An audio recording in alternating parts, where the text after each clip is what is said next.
กองบัญชาการปกส.แขวงบ่อแก้วได้เพิ่มทวีความเข้มงวดในการสกัดกั้นและต้านอาชญากรรมทางเทคโนโลยีสามารถมางกลุ่มแก๊งคอลเซ็นเตอร์ที่เคลื่อนไหวอยู่เขตเมืองห้วยทรายและเมืองต้นเพิงในระหว่างต้นเดือนพฤษภาคม 2026 นี้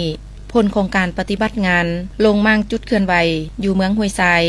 สามารถกักตัวผู้ถูกหาได้ทั้งหมด71 คน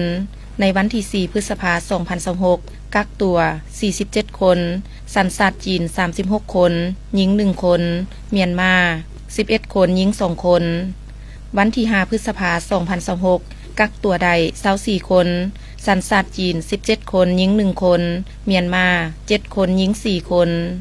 เจ้าหน้าที่ได้สืบต่อขยายผลและเข้าบุกมั่งอยู่เขตเมืองต้นเพิงซึ่งสามารถกักตัวผู้มีส่วนเกี่ยวข้องจำนวน159 คนในนั้นมีสัญชาติลาว106 คนหญิง43 คนเมียนมา34 คนหญิง11 คนสัญชาติจีน9 คนฟิลิปปินส์5 คนหญิง4 คนมาเลเซีย4 คน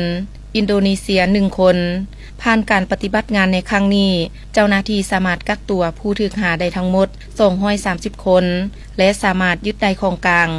คอมพิวเตอร์โทรศัพท์มือถือและซิมการ์ดจำนวนหลาย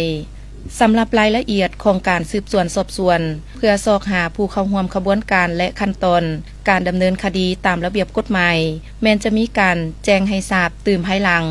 การลงกวดล้างครั้งนี้แสดงให้เห็นว่ากลุ่มมิจฉาชีพยังคงมีการเคลื่อนไหวอย่างต่อเนื่องในรูปแบบการสร้างเครือข่ายสากล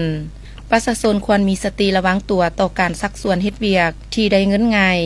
การโทรมาหลอกลวงจากเบอร์แปลกหรือการใส่ข้อมูลส่วนตัวทางออนไลน์เจ้าหน้าที่ปกส.แขวงบ่อแก้วแจ้งเตือนให้พ่อแม่ผู้ปกครอง